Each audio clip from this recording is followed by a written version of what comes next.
How to change your country on Twitter? Let's get started with the video. Initially launch the Twitter app on a device. Next, tap your profile icon at the top left corner to open the side menu. Then click on Setting and Support to expand the option. From the options zone, select Settings and Privacy. After that, tap on your account.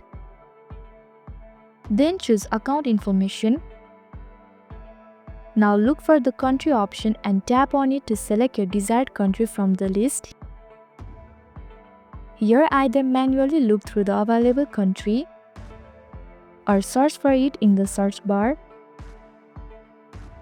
Then click on the country name from the search result and confirm your action when prompted. Finally, once again hit the agree button to confirm your action. And just like that, you have successfully changed your country on Twitter.